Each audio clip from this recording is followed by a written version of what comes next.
up. Kelly Clarkson, she endorses Ron Paul and watches her CD sales go up 200%. Now let's turn to Congressman Ron Paul. Many political observers say he's on track to win in Iowa, but today he's back home in Texas. Congressman Paul, welcome and Happy New Year.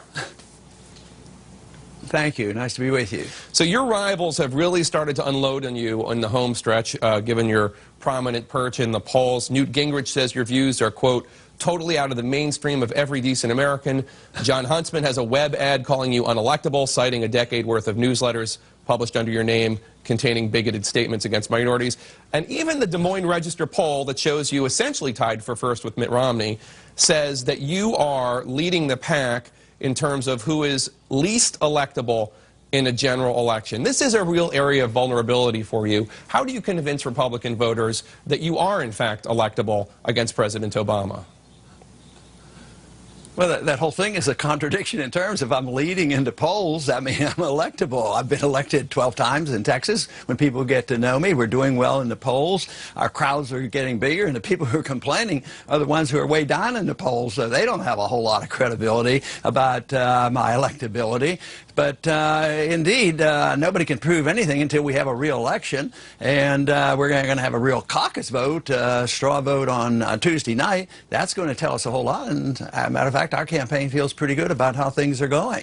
But certainly, Congressman, you would concede that some of your views, some of the principles you hold in terms of drug legalization or in terms of, I know you wouldn't call it isolationist, but a non-interventionalist policy in the world, these are views that are not shared by a majority of Americans. And I think the concern among Republicans is once they are better known, that would hurt you.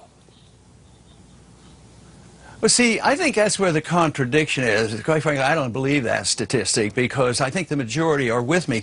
What percent want to come out of Afghanistan? It's like 75, 80%. How did George Bush win in the year 2000? He talked about a humble foreign policy, non-intervention, no nation building, no policing of the world. I mean, and Obama was seen as the peace candidate just 3 years ago. So I would say the American people are with me more now than ever before. They're with me on cutting spending. Nobody else is proposing cutting spending. I want to cut $1 trillion out of the budget. And this support, I get support from all the Republicans on this. And I would say that it remains to be seen, but I feel very comfortable with the growing number of people that come out to our rallies and the enthusiasm.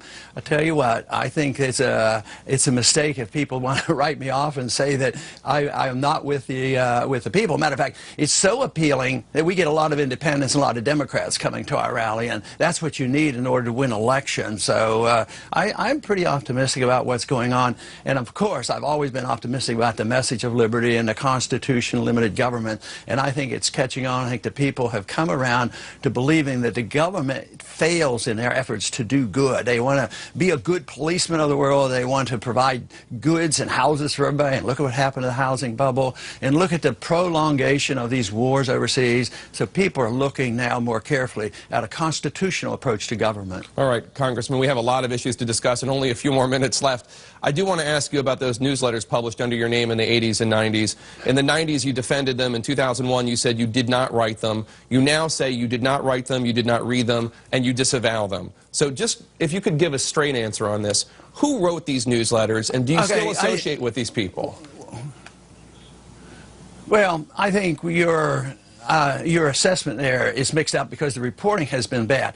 I did not. I wrote a lot of part of the letter, and I've never said I didn't. I wrote some of the, the economic parts. I was not the editor. I was the publisher, and there were some very bad sentences put in. I did not write those. I did not review them, and that is an error on my part. But I condemned them. I condemned them. I don't know exactly who wrote them. It's I had 8 or 9 people working for me back then, and a lot of people wrote a lot of different things. So I've condemned them and did not write them, and I've said this quite a few times. So I just don't think that that in itself is going to have long legs, because people who know me know exactly what my thoughts are. People know everything about that in my district. It's never been, a big issue at all. And most importantly, on the issue of race relations, I'm the one that really addresses it when we look at the drug war and the imprisonments, the court systems, the death penalty, the imbalance on the suffering of the minorities in our military, whether we have a draft or no draft.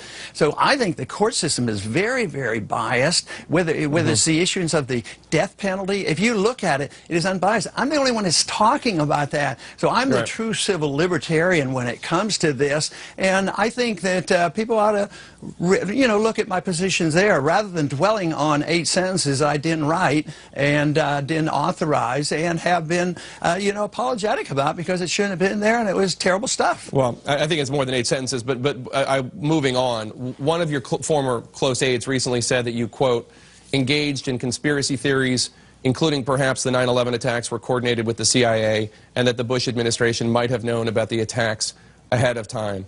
So have you ever expressed in front of anyone... No, wait. Don't go any further than that. That's complete nonsense. It's nonsense. Just stop that. That's not true. No, I did not. I never bought into that stuff. I never talked about it. Okay. About the conspiracy of Bush knowing about this? No, come on. Let's be reasonable. Okay. That's just off the wall. And then lastly on the newsletters, I just want to ask this. You published a for-profit newsletter under your own name for decades, didn't know it included extremely offensive statements. Assuming what you're saying is 100% true, you did not see these sentences. Doesn't this call into question your management style? Well, yeah, I think so, but I don't think anybody in the world has been perfect on management, everybody that's ever worked for them.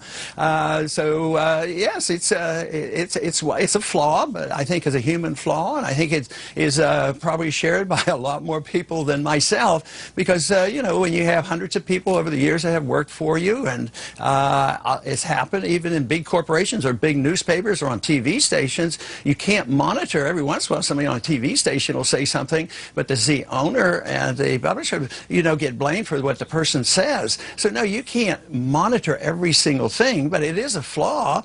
And of course, I admit that I'm an imperfect person and didn't monitor that as well. But to paint my whole life on that is a gross distortion, because we have to remember I didn't write them, I didn't see them before that, and I have disavowed them. That, to me, is the most important thing. The only other thing that we should do is you and others should look at all my other statements in my defense of civil liberties and race relations. Believe me, if anybody cared about it, all they have to do is go to the internet, and the defense is honest and straightforward, and you will get an honest assessment of my views on race relations, and that's all I ask for people to do, because I feel quite comfortable with myself. I know where the shortcomings were, but I'm very comfortable with my viewpoints, believing very sincerely those people who know me know exactly where the defect is in race relations today. It's in the judicial system, where minorities are mistreated more so than anybody else. All right, Congressman and Dr. Ron Paul, we have to leave it there. Thank you so much. Good luck on Tuesday, and hope you have a great 2012. Thank you.